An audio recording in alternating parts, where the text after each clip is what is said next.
Alright, hello. This video is going over help for chapter 5 program 3. Hopefully you've tried it already, and if you're stuck, definitely watch this. You can watch parts of it, pause it, see if it gets you unstuck.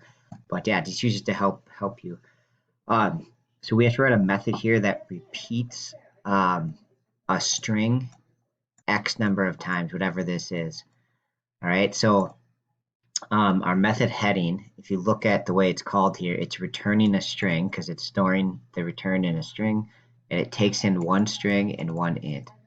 So when I do my heading, I'm going to do public static string because it returns a string, and then I'm going to call repeat, and I'm going to do string str, call it whatever you want, but just a string, and then int num times or something, how many times you want it to repeat.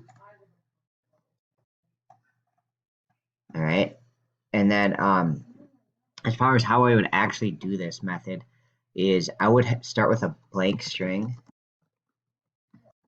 that's nothing, and then I'm just going to keep appending to it. So I'm going to do result plus equals, I guess I can write it out the full way, equals result plus str, and I'm just going to keep doing that again and again, and I want to do that however many this num times is. All right, and then once I've done that, then I'm going to return result at the end.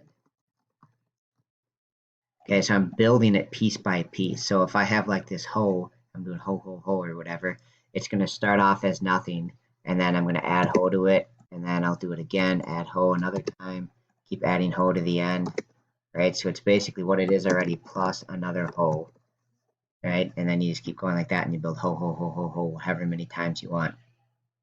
Okay, so the way to do this is actually to use then a loop, right? Because it's just going to loop however many times this num times is, and we're going to do this each time. Okay, so I'm going to do a for loop. I'm going to do int I, and I think if we started at 1, and we go I less than or equal to num times plus I, and I'm just going to do this command right there. And if we think about this, so if num times is 3, I'm going to loop 1, 2, 3.